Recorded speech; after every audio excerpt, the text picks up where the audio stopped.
Good evening, everyone. Thanks for joining us at this web talk hosted by Pacifica Institute, where we are hosting a distinguished speaker, Dr. Mark Juergensmeyer, professor of sociology and global studies at the University of California, Santa Barbara. So I would like to take a moment just to read a brief biography of him, which will not do justice to his great accomplishments, but just give the audience an idea who our speaker today is. Mark Juergensmeyer is professor of sociology and global studies and the Kundankar Kapani Chair of Global and Sikh Studies at the University of California, Santa Barbara, where he is also a fellow and founding director of the Orphelia Center for Global and International Studies. He is the author and editor of 20 books, including the award-winning Terror in the Mind of God, The Global Rise of Religious Violence, based on interviews with religious activists around the world, and the Oxford Handbook of Global Religion. His most recent book is God in the Tumult of the Global Square, Religion in Global Civil Society, co-authored with Dina Grego and John Soboslai. He serves as the General Director of the Oxford University Press Handbooks of Religion Online, and his commentary on contemporary issues of global religion and politics appear in the Huffington Post, the Globalist, Religion Dispatches, the Immanent Frame, and the Yale Global Online, as well as BBC, CNN, and NPR News Media. So Dr. Juergensmeyer is one of the leading scholars whose work brings together the very challenging, the very curious combination of globalization, faith, and violence. Dr. Juergensmeyer, thanks for joining us. Well, my pleasure, Abraham. Good to see you again, and I'm delighted to be here. And the floor is yours. We look forward to hearing your insights for the next half an hour, and then I'll be joining back, addressing the questions we receive from the audience in the meanwhile. Sure, I'm delighted. Just one correction to my bibliography. The Kapani chair is a rotating chair, and the current Kapani chair in our department is Anshu Malhotra, a wonderful scholar from India. But I'm still on the faculty of the University of California at Santa Barbara, and I'm delighted to be here. You know, Abraham, I think the reason why you invited me tonight was because of a recent kind of think piece that I posted on COVID nationalism and cultural nationalism. And so when my wife asked, what's COVID nationalism? I tried to explain to her, I think I have my mission cut out for me, because that's what I'm going to have to explain to you. And the reason why I wrote the piece is because I've studied the rise of cultural nationalism now for the last 30 years or so. And in the era of globalization, as you know, that on the one hand brings everybody together, and the world is much closer. We are a more intimate family as a result. But that also means that some of us get very scared by this. And there's a defensiveness and a feeling that the world is shrinking too quickly and that we're losing a lot of the kind of society and the culture that we used to have. And so in reaction to globalization and in reaction to a lot of the transformations throughout the world, there is a rise of a new kind of xenophobic religious and ethnic nationalism, and you see it everywhere. And this is behind a lot of the extremist Muslim movements in the Middle East. But it's also behind extremist Jewish movements in Israel and extremist Hindu movements in India, and the savagery of Buddhist movements in Sri Lanka and in Myanmar, and behind the kind of Christian militant nationalism in Europe and in the United States, xenophobia that sees anyone who is not like us, who the us is imagined to be, as the kind of traditional cultural characteristics of a nation, to be the pure inheritors of that nation. Well, the problem is that in the global era, everyone lives everywhere. We are all citizens of the globe. There is no longer a pure cultural nationalism to any one country. So it's a fiction to imagine that such a thing could be the case. And yet, some of the most vicious and most angry forms of uprisings, political uprisings of recent years, have been those that assert a kind of religious and ethnic dominance to a particular kind of people. In the United States, of course, we've seen this with the rise of a kind of Christian militancy has been politicized and is a large part of the movement that supported the election of Donald Trump. But in England, we saw in Brexit, one of the main causes of Brexit and the questions that were asked after the vote was taken was the fear of immigrants, all these new people changing the nature of what the traditional British thought was the real British society. Well, excuse me, ever since the colonial era where Britain dominated much of the rest of the world, it took upon itself this relationship with Pakistanis and with Africans. And so no surprise now they're living among them in England, and no surprise that they now feel totally British. And why not? And why not?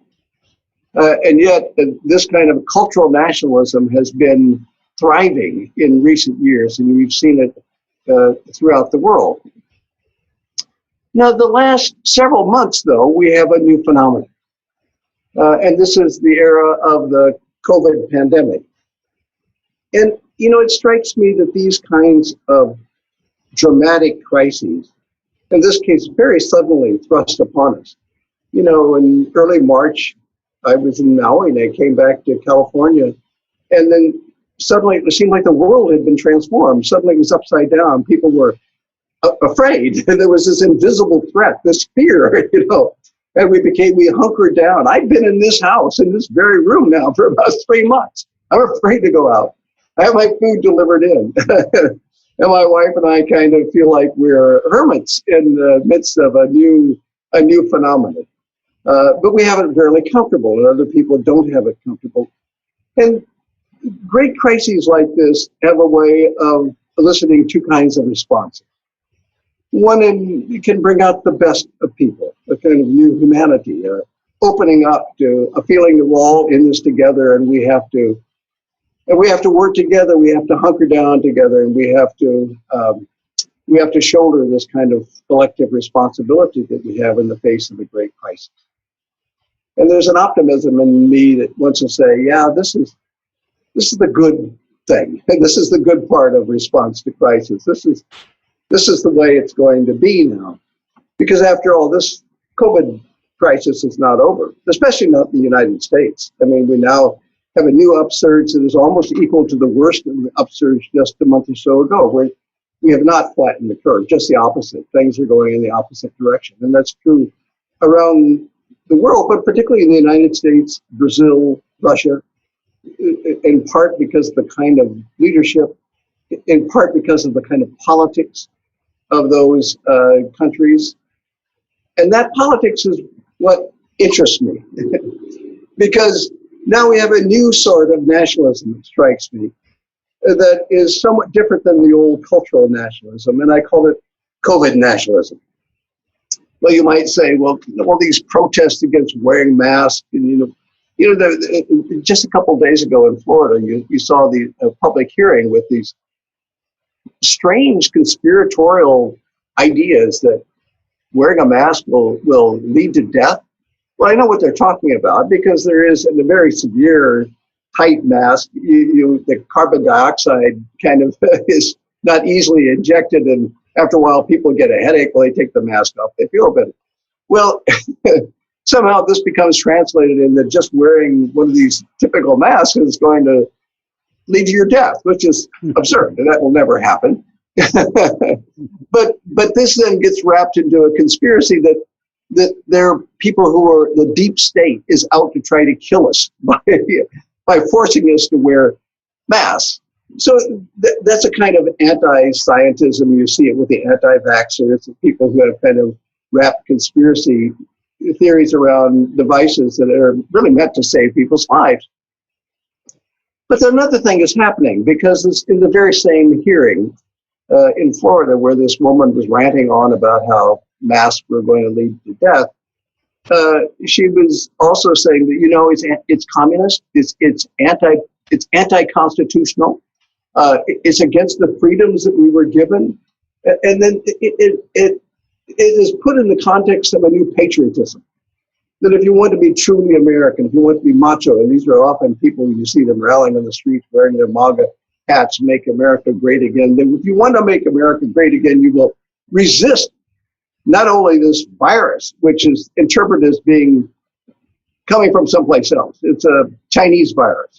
And you see this recently in Trump's speech in Phoenix just a couple of days ago when he amused a hall full of adolescents with these kind of adolescent humor, cheap little racist shots at Chinese origins of the virus. Well, virus can crop up anywhere. The question is how you deal with it, how you handle it.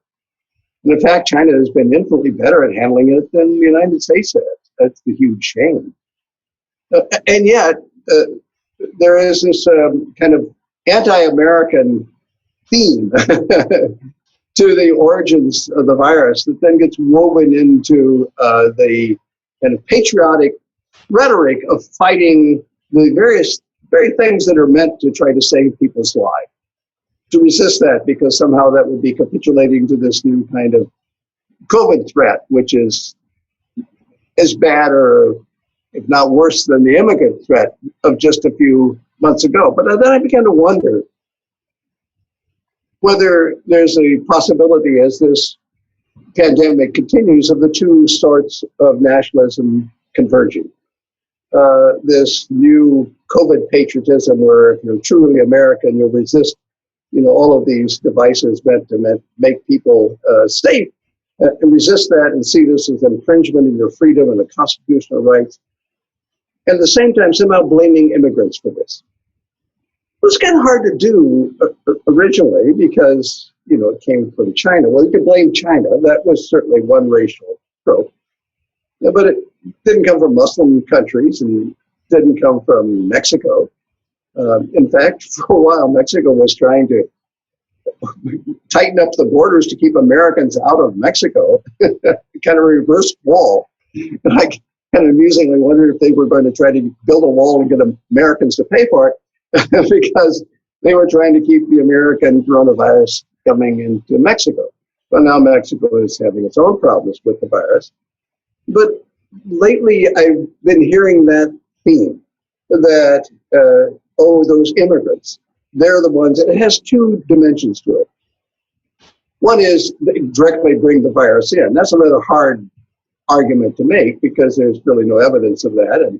And the Muslim and Mexican, South American countries are not really the major sources of the virus other than Brazil, but it's not like huge numbers of Brazilians are trying to come to the United States. But that still doesn't deter some people from making that argument. You hear that particularly in Europe, in Italy, in Austria, in France, Germany. Some of the right-wing parties there have been trying to pin the spread of the virus to people coming in from Turkey or from North Africa or from those other countries. They're bringing the virus in. They're the ones. So there's that dimension. And the other is economic. That in the severe economic difficulty that we're in, and now millions of people are out of work. This is more people out of work than in the Great Depression. It's just been a startling situation. And as the pandemic continues, that situation will continue. So then the issue is, well, these immigrants, they're the ones who are taking our jobs. So we have to stop them. And that's been behind a number of orders of Trump recently, an attempt to try to block off new immigration to the United States, legal immigration, not just attempt to try to build a border wall to keep out illegal immigration.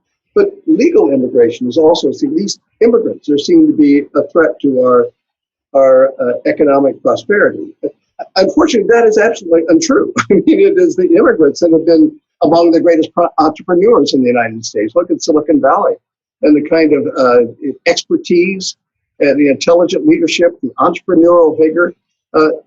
they're all immigrants, and they're all people who were born someplace else and came to the United States and brought with them this kind of zeal and desire to do great things. And in doing so, they help to make America great, and they help to make America economically strong. So it's a fallacious argument, and yet it has become woven together, these two kind of themes of the COVID nationalism, the fear that there's something deeply suspiciously anti-American that is being forced upon us in this time of COVID crisis, and the familiar anti-immigrant trope that we've been hearing now for some decades. I would like to think that this is just a temporary thing, and that we'll be free from both of these kinds of extremist forms of rhetoric very soon. And yet it seems like this pandemic is going to be with us, certainly in the United States, for some time, because of the ineptitude of governmental response, inability to really effectively deal with the crisis and to make sure that the people are staying in place and that they're wearing a mask and they're not getting into crowds. All of the kinds of things we've been seeing from protests, but more frequently people in beaches and bars. You know, it's the sunny, outdoorsy place. My own state in California and Florida and Texas, where this summer people want to be outdoors. That's understandable. But come on, folks, we're in a pandemic. You can't just go out and do this.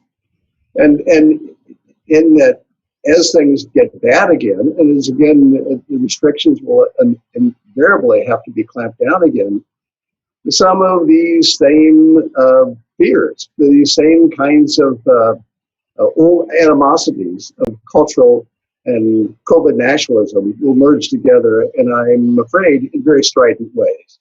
I wish the future could be more optimistic than that, but I think it's something that we have to reckon with in the very near future.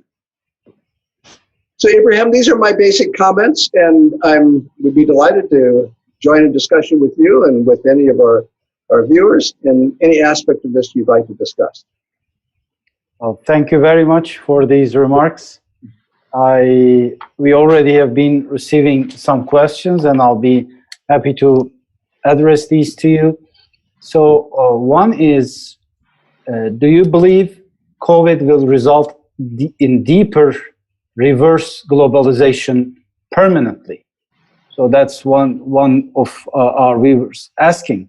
And I would add on to that, what is here to stay with us and what is temporary? Those are really good questions. This change has happened so suddenly that we're just now trying to figure out what is going to endure, what kind of long-lasting effect this is going to have. I have no doubt that a trauma this severe is going to have a very deep effect on global society, because it's a global pandemic after all. And even the responses of xenophobia and defensive nationalism are global. It is the fact that they're happening all over the world, a similar kind of responses, mark them as a kind of, in their similarity, global responses to a global situation. Now, will these defensive nationalist postures continue? Probably. But at the same time, we've seen extraordinary transnational humanitarian gestures. We've seen extraordinary civil gestures. I'm thinking now of in New York City, where at 6 o'clock every evening, when the work shift and all of the healthcare workers came out of the hospital, and people would come out on their balconies and they would cheer and they would sing, and there would be this wonderful parade where people had an opportunity to express their appreciation to those people who fight so valiantly to save our lives, and they're still doing so. So there is that expression of our common humanity.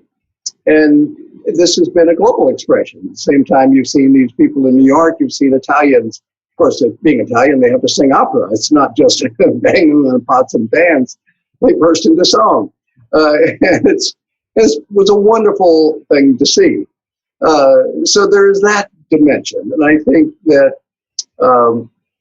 that will be a continuing legacy of this crisis. The need to have transnational coordinated responses and a collective understanding of sharing of data and of sharing of PPE and other equipment. And you're seeing some of that across nations, and I think we'll see increasingly that as the pandemic shifts. And if it continues to be very severe in the United States, Brazil, and Russia, and not so much in Europe and in China, I have no doubt that they will want to reach out and help us. That generosity has to be accepted, of course, in the spirit that it's intended. And you have in those three countries, unfortunately, political leadership that are not very easily capable of accepting generosity from others or giving it from that matter. But those leaders may not stay in power forever. And I have no doubt that this crisis is going to have an impact on the upcoming American election. And if it does, in the way that currently appears to be the case, then I think there'll be rather rapidly new attempts to try to work with the international community to deal with what probably will remain to be a severe problem in the coming year, and also in the coming years. This may not be the only pandemic. Mm-hmm. We were warned a couple of years ago that with SARS and Ebola and with other pandemics that we should prepare for the crises that are coming. And as bad as this one is, there may be others, and we have to learn to live and work together. So in that sense, I think it's going to be good for globalization, even at the same time, the defensiveness that we're seeing and the very xenophobic kind of stick your head in the sand defensivism will also be a feature of the future. Yeah, and that takes me to the following question. So there is this comment, unlike previous global crises like the terrorism, economic crisis, global warming, we don't observe the same solidarity among countries during the pandemic. It has more obvious divisive elements. So what triggered this division, and is there any role of governments on the solidarity issues? So there are push and pull factors, as you mentioned. Yeah, no, I think there has been more coordination than, at least from an American perspective, we see. But we also forgot after 9/11, at the time, at 9/11, I thought, well, this is now the wonderful opportunity for the U.S. to stop being so idiosyncratic and refusing to work with other governments, because, the hundreds of nations were represented in the collapse of those two towers. So this would be a wonderful opportunity for the United States to reach out in collaboration with other nations and say, well, this has been a crime not just against the United States, but a crime against humanity. And what we need to do is to have like a collective force to find whoever was responsible for this and to bring them to justice, and maybe have a kind of Nuremberg sort of trial in which the miscreants, the people who were found to be guilty of perpetrating this crime against humanity, were brought to justice. And we dealt with this crisis in a judicial way, not a military way, in a way that reached out and dealt with our partners around the world. One of the first countries to offer aid and support to the United States was Iran, because Iran, of course, had its own grievances against the Taliban and dealing with the internal politics of Afghanistan, and so they didn't have any use for Al-Qaeda either. So we had a wonderful opportunity to reach out to even old enemies in a collaborative way to have a truly international response to that international crisis. But we didn't do it. And that was not the response of the Bush administration, just the opposite. It was, you're either with us or against us. It was, America is going to be the cowboy nation to shoulder this alone and take on its responsibility by itself. And it would turn out to be, I think, a tragic mistake for the United States. For one thing, it brought world sentiment against the United States. We're only just very quickly before, right after the 9/11 crisis, the world was with the United States. We were the victim. But then when this kind of cowboy adventurism of trying to seek out the miscreants to invade Afghanistan and then invade Iran, that whatever goodwill we had quickly vanished. And in fact, it helped to promote the antagonism towards the United States, which really encouraged more terrorism in response. So rather than quelling terrorism, at least in my analysis, it encouraged it. So I had hoped we had learned from that experience that you respond to global crises not unilaterally, but in a collective way. Unfortunately, we've tried to respond to this one unilaterally, but other countries haven't. And I think that there's still a lot of opportunity for collective response and to join forces with the people of goodwill across the world to collectively defeat what is, in fact, a global pandemic.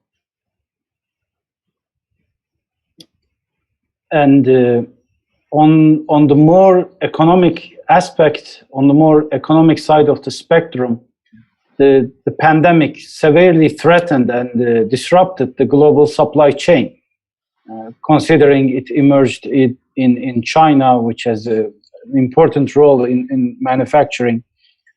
And so we've seen the global supply chain's vulnerability to the pandemic. Yeah, that's quite true. And yet China has recovered economically remarkably well. Certainly much better than the United States has. So do you think this sense of vulnerability, it could be real or perceived, but in either case, do you think this will drive some governments at least towards more isolationist, self-sustenance kind of economic models, partly on grounds of public health considerations? Well, that, of course, is the Trump position in the United States to cut back from the global economy and the global community and to tough it out on their own. Whether this will be successful or not remains to be seen. I rather doubt it. And I think that as a result, very quickly, the United States will have to change course. But that's a tough one because we're dealing not just with sensible political and economic decisions, but with rather deep set ideologies. And that's why I say the merger of the two ideologies of COVID nationalism and cultural nationalism are really, really disturbing because I see them as self-destructive. They don't make sense. They don't make sense economically. They don't make sense certainly in terms of the health considerations and fighting the pandemic. And yet they're decisions that are not made on purely rational grounds. There's something else going on, and unfortunately, that's a factor as well.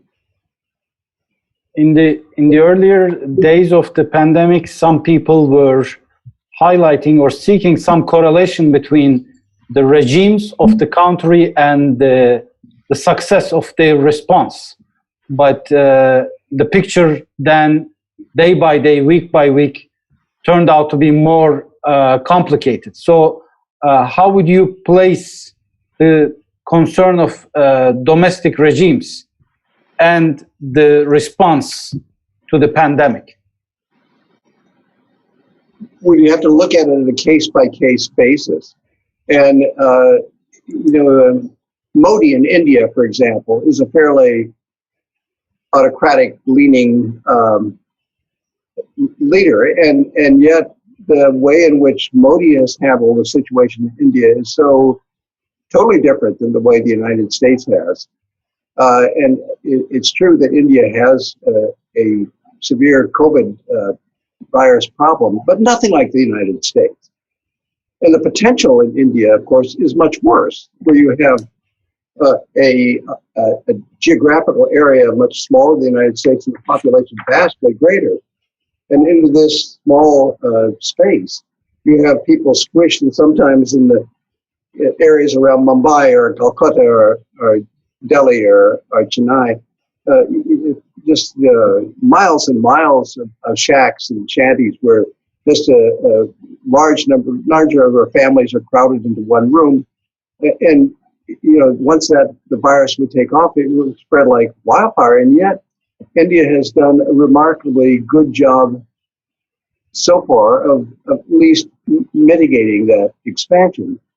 So here is a country where the autocratic character, and the same is true of China, works to its advantage, where leaders have used this power in a way to make decisions and to carry them out. Of course, India is a democratic country. I don't deny that. But I'm just saying that Modi is a very strong-willed leader, and he's used that in a way that I think is, in terms of the health response, been rather good. And what is surprising and interesting is that Trump didn't do that. I mean, he proclaimed that he was now the military leader of this war of coronavirus, and then didn't do anything. So it's really kind of puzzling how, in some cases, the autocratic leaders, this is also true of Bolsonaro and in Brazil, and in Putin in Russia, they've chosen to use their leadership to deny the reality of the crisis and to belittle it rather than to use the strength of the position in order to fight it. It's an interesting and strange contrast. So there's no simple answer to that question. So yeah, there seems to be no correlation, but there was some early rush to say, look, those democratic ones will do better, or vice versa. But it turns out to be much more complicated. I wish it was that simple. So we could favor one of those respondents, and everyone would model that. So look what happened in Sweden.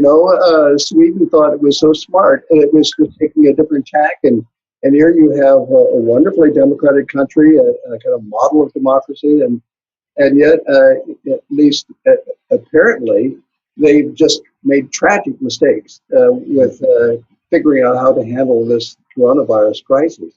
Particularly compared with Norway, Denmark, countries that are right next door, that are able essentially to flatten the curve, and Sweden has not. So you can't make easy correlations between the style of government response to the virus. Right. So the vaccine is yet to be developed.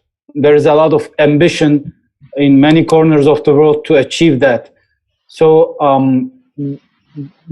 is it possible to talk about a race, a competition on developing the vaccine, not only for its practical results, but making this an indirect way of world leadership? So how do you think it is impacting this efforts are impacting countries, particularly the US, making its efforts to develop the vaccine? Yes, and so is the UK, and so is Germany and other countries. India also is working towards developing a vaccine. But it's a tough thing to do. And, AIDS still doesn't have a vaccine. Mm-hmm. It's been around for a long time. Yeah, you talk about it in your piece, right? Yeah, polio took forever to get a vaccine, and finally they did. But at least in the case of AIDS, they were able to mitigate the severity of the disease in a way to keep people from dying of it. And so it became, and has become, more of a manageable disease. And so there's a possibility that's what will happen in the case of the COVID crisis, that it will increasingly become a manageable disease as we learn how to deal with some of the symptoms or to deal with the severity of the cases, as some of these recent medical breakthroughs have discovered. And so that's maybe the solution, or as much solution as we're going to get. unless a vaccine is discovered, in which case that would be wonderful. If there's a race, a competition for developing the vaccine, wonderful. Let's award prizes to the winner. Yeah. Anything you can do to encourage people to move that direction would be great. But then they have to get it approved, and then they have to figure out a way to use literally millions of copies of it easily so that everybody can have access to it. So do you think, assuming that it is developed by one country, do you think it would have an impact that go beyond its effect as a medicine and turn into a significant credential for that particular country to claim certain leadership and certain prestige? Oh, probably, but not for very long. I mean, and I don't think it's possible for one country. Let's say the UK developed the vaccine, but they weren't able to produce a lot of copies of it. And they said, this is only for our residents of our own country. Well, that would not last very long. I think, the global pressure to make it available more widely, at least to make the patent or the process of creating it available more widely would immediately open up those doors, so it wouldn't be purely the province of one country. I have one last question, and will after that ask you to inform our audience about your upcoming books. So my question is about the second wave scenarios. By that I mean the first wave can be summarized with the word emergence. So that gives a sense of discomfort and maybe even a panic. Whereas a comeback, the psychology of having to deal with a second wave can bring even more challenges, including a higher number of cases and more restrictions and more resistant to those restrictions. So what are the second wave scenarios, God forbid we have? I think that's what we're having right now, because it turns out the pattern isn't quite like the 1918 flu. And that's where this idea of the second wave comes from. Because in that terrible pandemic, there was a first wave during the winter, and then during the summer, it calmed down. And people speculated it was because of the heat or whatever, the virus didn't thrive as much, or maybe it was a less vicious form of virus that mutated during the summer. But then in the fall of the next year, it came back with a vengeance. In fact, far more people were killed in the second wave than in the first wave. But that was the 1918 flu, and there was never any assurance that this pandemic would follow the same kind of trajectory. What we know is that it has been possible for a wave to be flattened, that is, for the increase to be brought down and to be a relatively manageable disease. This is what happened in Italy and all over Europe and Spain and China, almost every country except the United States, and in Brazil and Russia, where in the United States you saw a little curve down after these restrictions where people were staying inside, they were sheltered in place, they were not walking outside, they weren't within 6 feet of other people, they wore masks, and they went out. And then, well, look, it looks like things were better. Well, let's open the doors. Let's all go party. Let's go to the bars. Let's go out to the beach. Let's have protests. And here we are. The number of viruses, to nobody's surprise, has shot up again. So that's not really a second wave. It's just a continuation of the first wave. And who knows whether in the fall things will get even worse, which is a possibility. I mean, there may be the 1918 scenario, which will come back with an even greater vengeance in the fall. So as bad as we think we have it right now, things may become apocalyptic in a couple of months. So I don't know about where you work, but at the University of California, we just assume we're not teaching in person in the fall. We're going to continue to be teaching online. And some of us privately admit this will probably be all year, all 21, 22. We will be teaching online, and that there will be no physical congregation of students because we don't see a quick. So far, there's been no kind of public action in a controlled way, in a way that's been effective in Italy and Spain and Germany and China, New Zealand. Oh, what a beautiful approach, and how effective that approach was in New Zealand. But in the United States, no, there's been none of that, and so we're continue to be spiraling out of control, and we could reach kind of an apocalyptic proportions. Possibly, yes. Which will have to be accompanied by heightened restrictions, and which might trigger heightened discontent and discomfort against those restrictions. Even more of the COVID cultural nationalism. Okay. Well, could we have a couple of final words about your upcoming books?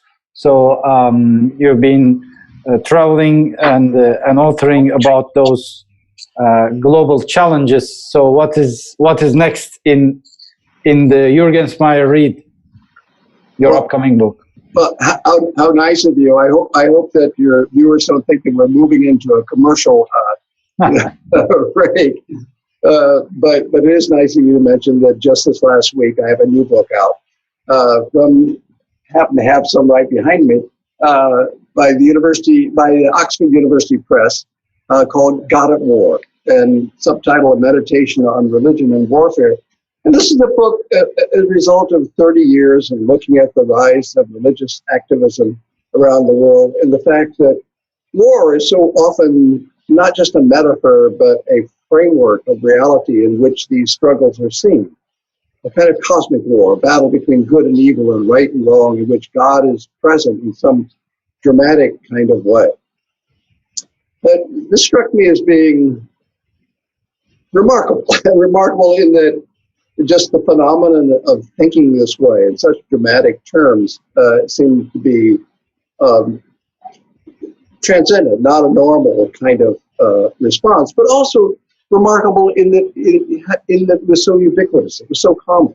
It was a virtually global response. So this led me to the larger question: what is there in the human imagination that makes people think so easily of war? What is war as a template of thinking? I'm not talking about military strategy of armies, and I'm not talking about just war in the way in which the military action can be morally sanctioned in particular cases. I'm talking about war in the mind, the way we so easily think in these kind of dramatic images that are opposite to everything we know about civil society. I mean, the basis of civil society is that we have disagreements with somebody, we work things out, right? We don't go out and kill them. But in a war, you go out and kill them. It's just an inversion of reality. So what is this phenomenon? And I began to think of it in terms of an alternative reality. It's a way of thinking totally differently about the world in which we live. But if you see it in the lens of war, it enables us to understand things, particularly if horrible things are happening in the world. You have two big buildings in New York City fall down in the middle of the day. And so you want to know, why did it happen? I mean, it obviously wasn't just structural flaws. So you imagine there must be a war. There must be a hidden war that you don't know about, that these enemies have come to get you. And then you try to imagine, who are these enemies? And then you conjure up this whole mythology of war. And of course, in the war on terror, it became the mythology of the Muslim world is out to demonize the Muslim world in a way that imagined it to be out to destroy the liberal culture of the West. Absolutely untrue, of course, but that's the imaginary world that war allows us to see ourselves in. And then what I discovered is that in an interesting kind of way, religion also is an alternative reality. It's a way of placing difficult things in life, particularly our own death, and making sense of that anomaly, to try to frame that in a way that makes sense. And we deal with it by imagining ourselves to be a part of a different kind of reality, a more transcendent reality that is underneath the reality in which we currently exist. I'm not saying whether it's true or not. I mean, if you're a religious person, of course you think that you are, in fact, in touch with the transcendence. What I'm saying is that act of thinking in religious terms is an act of human creativity. It's a way that we respond to anomalies in a way to try to make sense of them. And it's looking at the two of these things together, the alternative reality of war and the alternative reality of religion, that I see some of the dramatic and interesting and troubling ideologies of the contemporary world, where cosmic war is a merger of the alternative reality of religion and the alternative reality of war. So that's what the book is about. It's a book that tries to understand how these things emerge and what war and religion have to do with it and how they are related to each other. Yeah, so as you were talking about the book, I was thinking of the concept of cosmic war that you raised in your earlier book, Terror in the Mind of God. This is an attempt to make sense of it, to explain how it's possible. Okay, so it picks from that book, the cosmic war concept, and maybe goes into a deeper scrutiny of it. It's a fairly brief book. It's an essay, and I call it a meditation. It has a lot of stories. It tries to, make sense of this reality, these realities that I'm talking about, these imagined realities, by putting in the context of real people and real people who have thought of these terms. So I think it's an easy book to read. I hope so. And I hope it will be a helpful book in trying to understand some of the dimensions of our recent global tensions in the last decade or so. Well, we look forward to reading it and commend you for your work. Thank you very much for this fascinating exchange and your insights. Thank you so much. It was a pleasure to be here.